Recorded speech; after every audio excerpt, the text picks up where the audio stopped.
Bonjour, bienvenue sur la chaîne Mon Budget du Pacifique. Aujourd'hui, je vous propose une vidéo qui va vous présenter 7 astuces pour le budget et le couple. Donc, comment essayer de bien gérer son budget tout en étant en couple. C'est un sujet de conflit, c'est un sujet de discorde très souvent dans les couples. Donc, j'ai essayé de cumuler 7 astuces pour vous que je vais vous présenter aujourd'hui.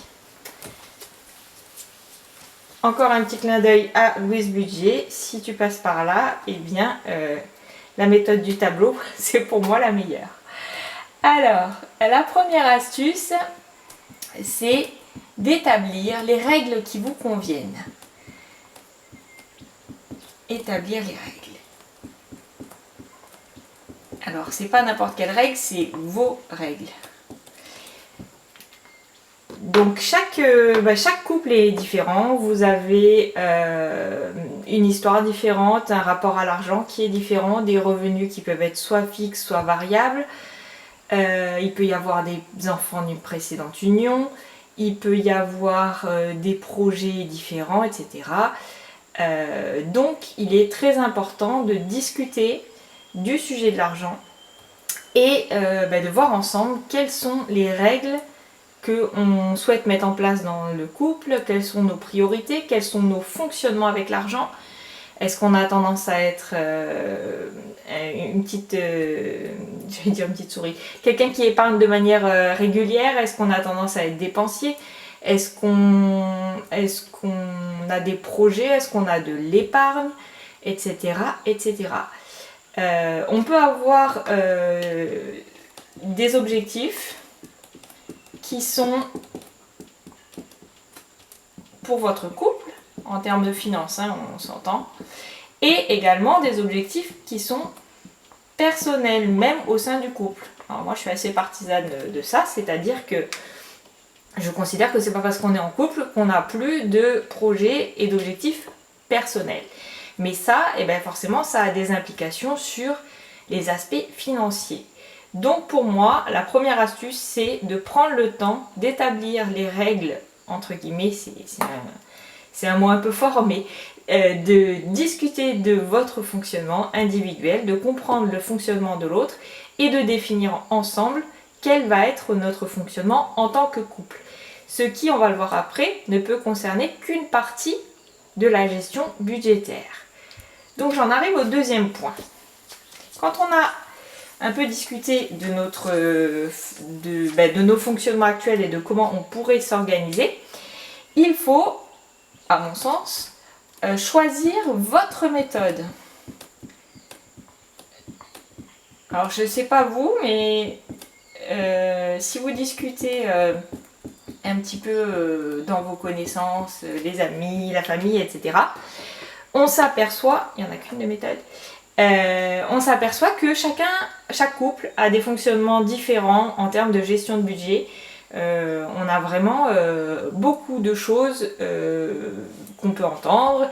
Il y a ceux qui pensent qu'on doit tout séparer, il y a ceux qui pensent qu'on doit tout partager, il y a ceux qui pensent qu'il faut faire 50-50, que ça doit être égalitaire, il y a ceux qui pensent que ça doit être équitable, etc. etc. En vérité, et à mon avis, personne n'a raison. Il n'y a pas de bonne ou de mauvaise méthode pour la gestion financière dans un couple. Il y a juste celle qui convient à votre couple. Et surtout, cette méthode, elle peut évoluer avec le temps et avec l'évolution du couple. On y reviendra un petit peu plus tard, ça fait partie des astuces. Donc, au niveau des méthodes, la première méthode, je vais leur mettre des lettres, histoire de ne pas m'embrouiller. La première méthode, c'est un petit peu pas vraiment de méthode, c'est la méthode dilettante. Dilettante, c'est-à-dire qu'on est au feeling. Il n'y a pas spécialement d'organisation. Certains payent les dépenses, par exemple, on peut se dire qu'il y en a un qui paye les dépenses contraintes, donc c'est les dépenses obligatoires, le loyer, l'électricité, l'eau, les courses, etc. Et l'autre qui paye les loisirs, par exemple.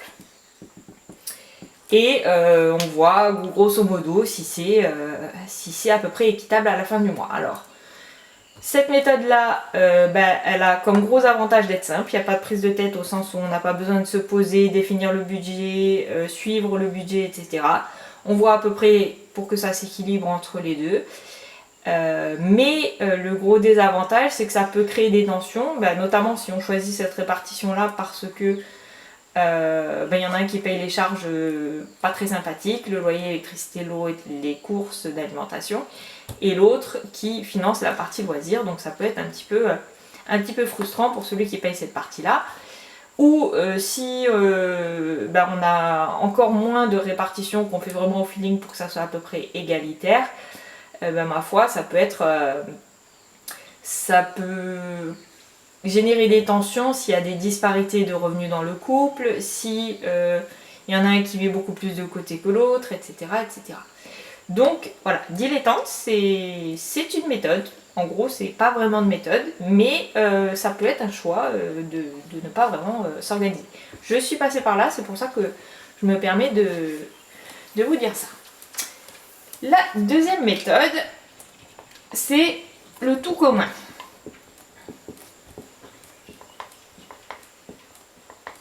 Donc le tout commun, on a un conjoint où les dépenses fixes, enfin les dépenses communes et les dépenses individuelles, les dépenses communes, les dépenses individuelles, les épargnes, etc., etc., tout est sur le même compte. Donc tout est en commun. Alors il peut y avoir plusieurs comptes, vous pouvez avoir un compte épargne, on peut avoir un autre compte qui est relié, etc. Mais tout est mis en commun, tout est géré en commun. Alors l'avantage du tout commun, c'est que c'est simple en termes de gestion, mais ça a quand même des désavantages. C'est qu'on peut, comme je disais, avoir des projets personnels, etc. et donc des envies de dépenses qui sont liées à ces projets qui sont un petit peu différents.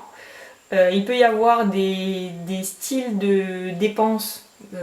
Si par exemple, je prends mon exemple, monsieur a un hobby qui est la photographie et donc qui peut générer en achat de matériel des grosses dépenses, mais de manière ponctuelle. Et moi j'aime bien me faire plaisir et aller par exemple, j'en sais rien, une fois par mois dépenser de l'argent pour faire des massages ou pour aller chez le coiffeur, etc. Bon, c'est deux façons de dépenser notre argent qui est différente. Donc il faut être vraiment d'accord sur les objectifs et sur les dépenses, ou se faire vraiment confiance pour que le tout commun puisse fonctionner. La deuxième chose, c'est que s'il y a un déséquilibre dans les revenus entre les deux personnes du couple, eh bien ça peut créer des tensions parce que on ne participe pas forcément à la même hauteur à la communauté, à ce qui est mis en épargne et du coup aux dépenses. Donc le tout commun, comme toutes les méthodes que je vais d'ailleurs vous présenter, a des avantages et des inconvénients. Troisième méthode, c'est le 50-50. Donc 50-50 pour les charges communes.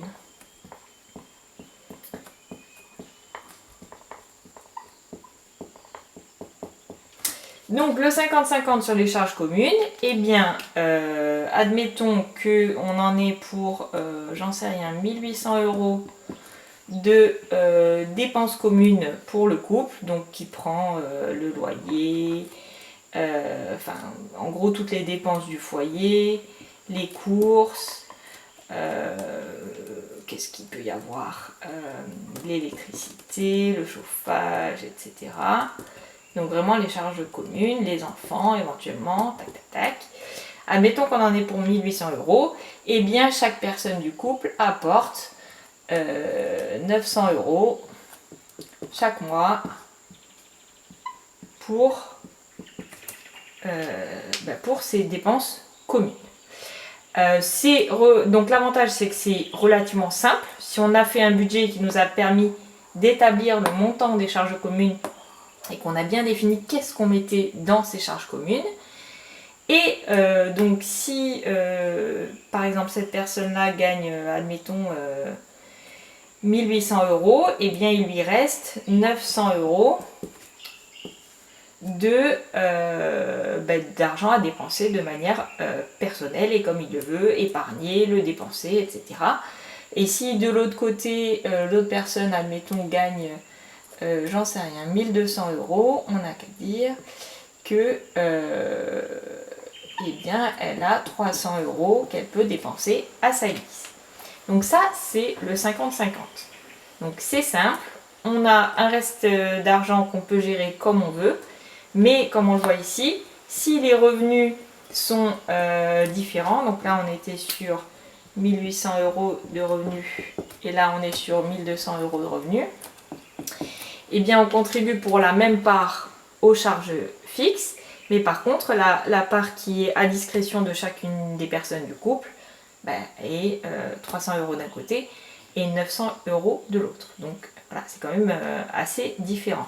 Et cet écart peut encore se creuser. Donc c'est un des inconvénients de cette méthode, c'est que l'effort financier supporté par la personne qui gagne 1200 € par rapport à l'effort financier de la personne qui gagne 1800 € pour contribuer aux charges communes, mais il n'est pas le même. Il est plus important pour la personne de gauche. Donc voilà, c'est une méthode comme une. Alors la quatrième méthode pour gérer votre budget en couple, quatrième possibilité de méthode, c'est la répartition équitable.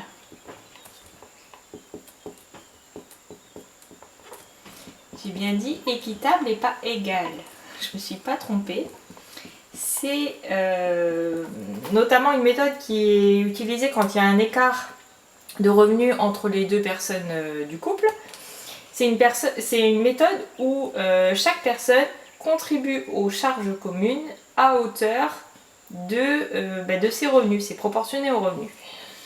Donc si je prends un exemple, admettons qu'une des deux personnes du couple gagne sur son compte personnel 2000 €. Donc ce sont ses revenus. Et l'autre personne gagne 1200 €. Toujours sur son compte personnel. Elles peuvent décider qu'elles veulent mettre en commun leurs charges communes,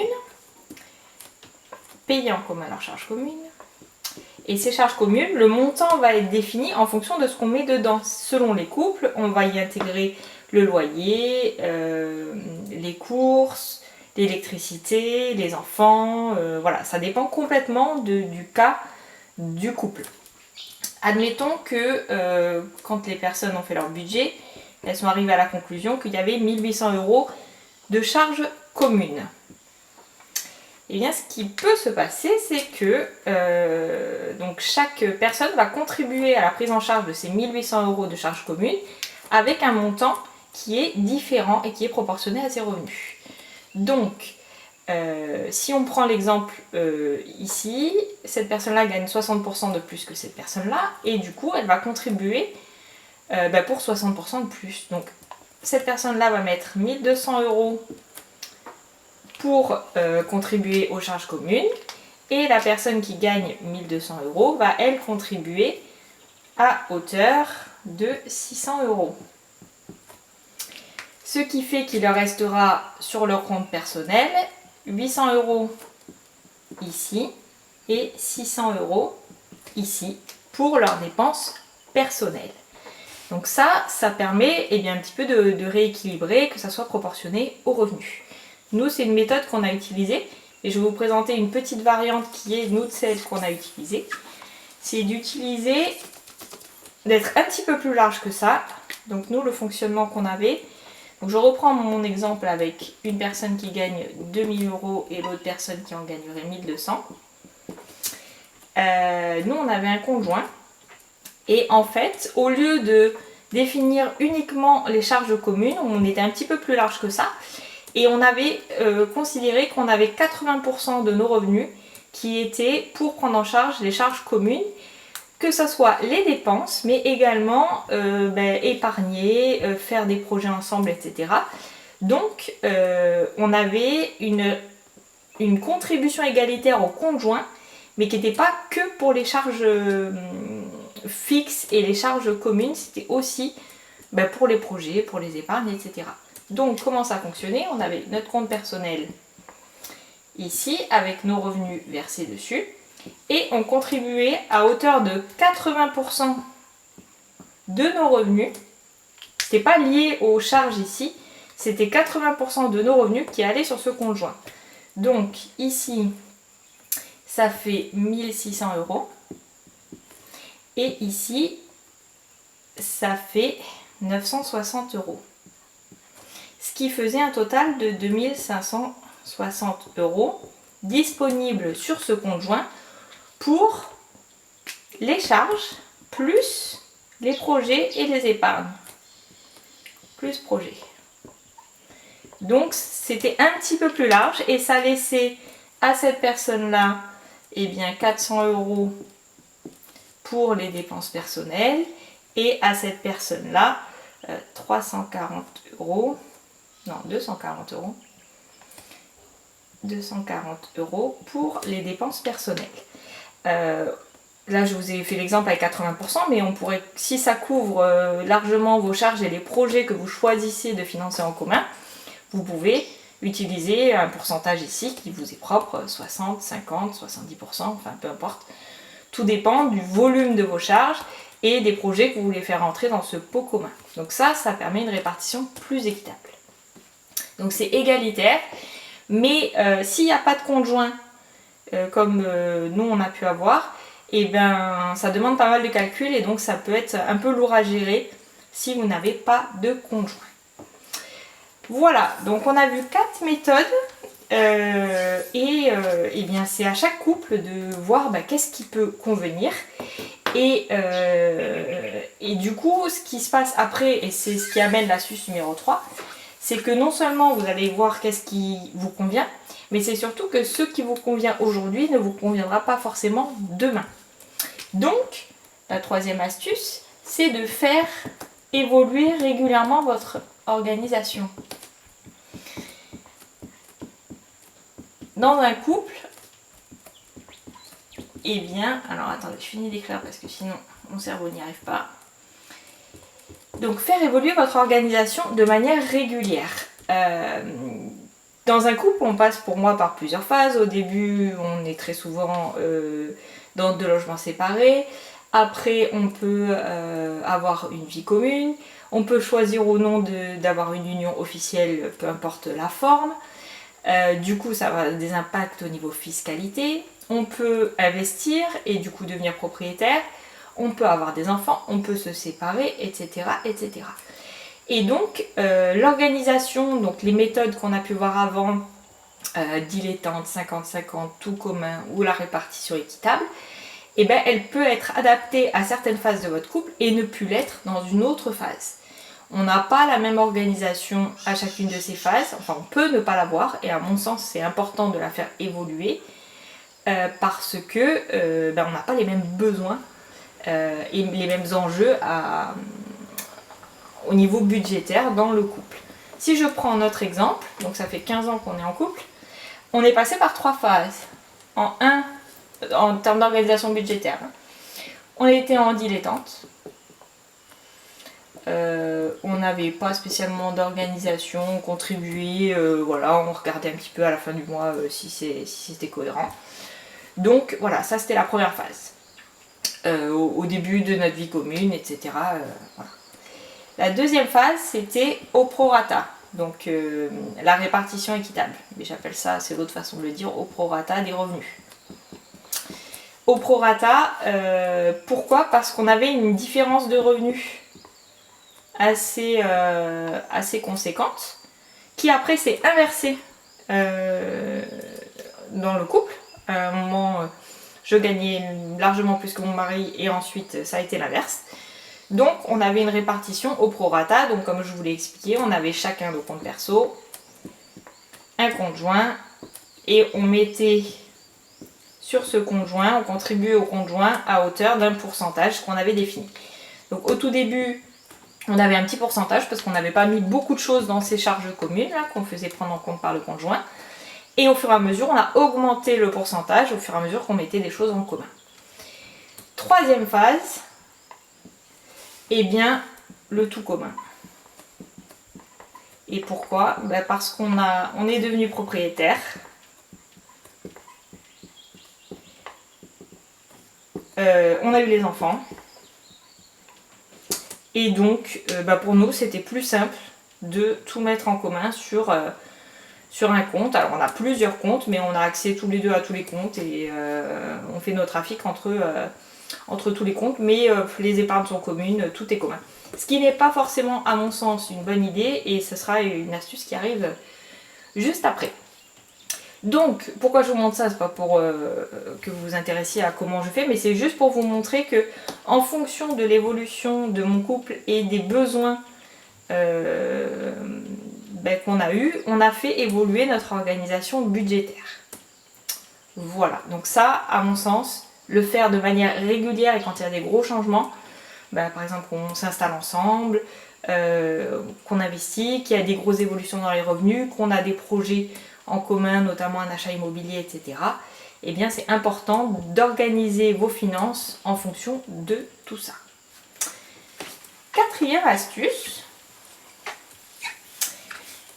c'est valable pour un certain nombre des organisations, mais pas toutes. Mais bon, à mon avis, c'est quand même important, c'est d'ouvrir un conjoint.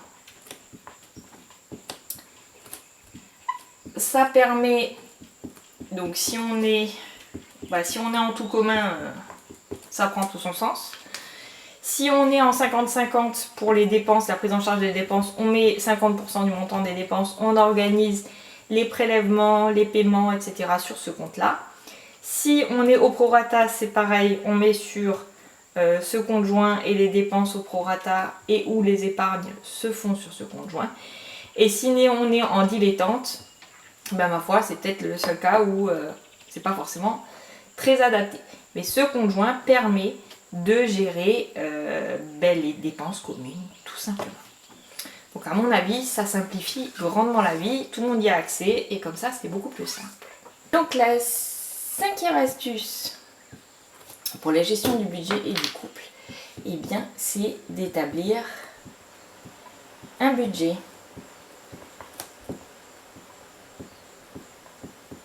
Donc moi je suis un très mauvais exemple pour cette astuce-là, étant donné que c'est quelque chose que je ne faisais pas jusqu'au mois de juillet 2022. Ça fait 15 ans que nous sommes en couple et bien jusqu'à il y a 2 mois, on n'avait jamais fait de budget à proprement parler pour ce qui était du couple et plus loin de la famille. Alors, l'établissement du budget du couple, il dépend un petit peu de l'organisation que vous avez choisie et de la méthode d'organisation que vous avez choisie. À minima, il va falloir au moins définir qu'est-ce que vous entendez par dépenses en commun. Donc vos dépenses communes, parce que certaines personnes vont peut-être intégrer dans les dépenses communes le loyer ou le remboursement d'un crédit immobilier. Il peut y avoir les courses, il peut y avoir les charges fixes d'eau, d'électricité, etc. Ça peut éventuellement inclure des vacances, ça peut inclure les charges des enfants, etc. etc. Mais encore une fois, selon votre situation, votre fonctionnement de couple, ces dépenses communes peuvent ne pas inclure les courses, ne pas inclure les vacances, considérer que ça sont des dépenses à part, etc. Donc, à minima, même si on fait du 50-50 sur les charges communes et qu'ensuite les dépenses personnelles sont indépendantes, eh bien, il faut se mettre d'accord sur le budget des dépenses communes, en quoi il consiste et combien on dédie à ces dépenses communes et comment on les finance. Si on est tout en commun, et pour le coup, l'établissement du budget il va être un petit peu plus élaboré et on va avoir les charges fixes, les dépenses variables, vos crédits, vos éventuelles épargnes, etc., etc. Donc le budget sera un peu plus chiadé. Deux choses quand on établit, à mon avis, ce budget de couple à ne pas oublier, c'est d'être économe dans votre élaboration de budget, c'est-à-dire prévoir de l'épargne commune, quel que soit ce qui a été prévu, soyez économe, prévoyez de l'épargne pour les vacances, les charges annuelles qui vont peut-être arriver une fois dans l'année, etc., etc. La deuxième chose, c'est de se faire plaisir. Et ça se prévoit aussi sur un budget. Mais pourquoi je le note ici et pourquoi je pense que c'est important d'en discuter quand on fait un budget de couple, c'est que la notion de se faire plaisir, elle diffère selon les personnes. Je m'explique. Moi, je suis quelqu'un qui, quand j'en ai les moyens, profite régulièrement pour aller me faire un massage ou un soin du visage ou ce genre de choses. Mon mari, lui, au quotidien, il a quasiment aucune dépense. Mais pour autant, c'est quelqu'un qui est amateur de photographie et donc il lui arrive d'investir dans du matériel photo et pour lui se faire plaisir c'est ça. Mais du coup quand il investit dans du matériel photo, eh ben, on n'est pas sur une base de 50 euros. Un objectif c'est plusieurs centaines d'euros, etc. Donc il faut discuter de où est la limite dans se faire plaisir, de combien on parle, parce que ça c'est hyper relatif. On peut avoir un chiffre en tête et l'autre en face, si on n'en a pas discuté, n'a pas du tout la même notion. Et donc, alors c'est un peu fort comme terme, mais définir un petit peu des plafonds de jusqu'à combien on peut dépenser sans en parler à l'autre, sans considérer que c'est un investissement, mais que c'est des choses que l'on peut dépenser couramment, etc. Ça peut nous éviter bien des conflits dans le couple. Donc ça nous permet, si on intègre l'épargne et le se faire plaisir dans notre budget de couple, ça nous permet à chacun de trouver notre compte et ça nous permet d'être raccord sur la notion de budget. La 6e astuce, c'est de prévoir une épargne personnelle. Alors ça, c'est quelque chose que je ne fais pas et que je pense qu'il faudrait que l'on mette en place dans notre organisation budget. C'est de créer soit un compte, soit de dédier une partie de nos finances à une épargne qui nous est propre et où l'autre n'a aucun, entre guillemets, droit de regard sur ce qu'on y met. Ça peut être pour réaliser des projets personnels, j'en sais rien, vous souhaitez créer une entreprise, vous avez un projet de tatouage et votre mari n'est pas pour les tatouages, je ne sais pas, mais le fait d'avoir une épargne personnelle, ça vous permet de gérer ce budget pour ce qu'il vous semble adapté et de ne pas forcément avoir de compte à rendre sur ces budgets. Par ailleurs, si jamais il y a des biens qui sont dans les familles et qu'il y a des dons familiaux, etc., eh bien, selon la situation, ça peut valoir le coup de basculer ça sur votre épargne personnelle et pas forcément sur le compte commun. Enfin, voilà. Ça peut servir aussi en cas de séparation. Alors, je n'aime pas trop parler de ça, mais c'est vrai que ça peut être un vrai sujet. Voilà, donc se constituer une épargne personnelle, ça fait partie des choses, moi, que je vais chercher à mettre en place dans les mois à venir. Et donc on va maintenant passer à la 7e et dernière astuce. C'est partager les responsabilités budget.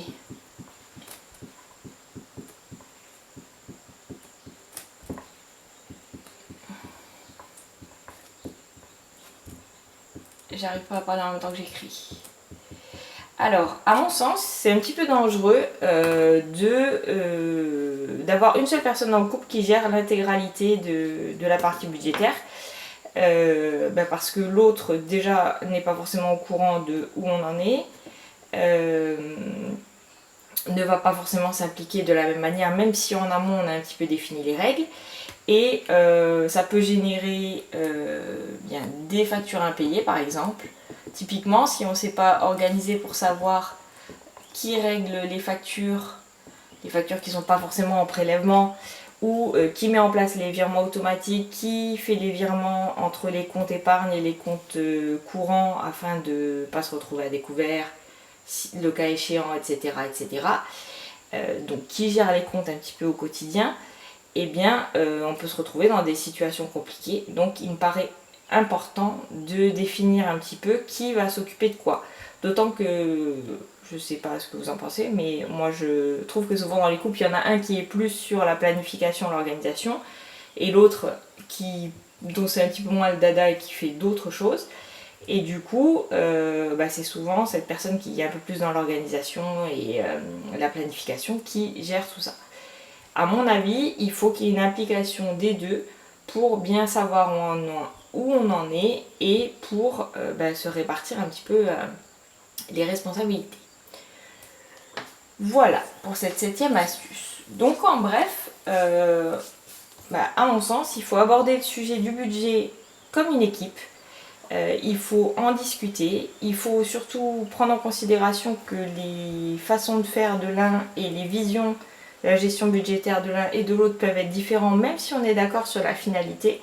La gestion au quotidien et le rapport à l'argent, je trouve que c'est quelque chose qui est hyper complexe et qui vient de nos histoires familiales, de nos expériences, de notre rapport au travail, de tellement de choses que même si on est en couple avec quelqu'un qu'on aime et avec qui ça se passe très bien, ça n'empêche que le sujet de l'argent, ça peut être quelque chose de très compliqué. Alors, j'imagine même pas, parce que je ne l'ai pas forcément vécu, si on est dans des tensions liées à l'argent parce qu'on a des budgets serrés ou parce que quelqu'un perd son travail et qu'on se retrouve avec une coupe dans les ressources, à quel point ça peut devenir des tensions. Bref, je pense que le sujet de l'argent et du couple, c'est un vrai sujet, qu'il faut en discuter. C'est pas tout rose chez nous, on n'est pas toujours raccord, mais ma foi, on essaie à peu près de se caler et au moins on a trouvé un fonctionnement qui nous convient et surtout on le fait évoluer au fil du temps. Voilà, c'est tout ce que j'avais à vous raconter sur le sujet. Je vous remercie d'avoir regardé cette vidéo jusqu'au bout. Je vous dis à très bientôt pour un prochain sujet et en attendant, budgetez bien!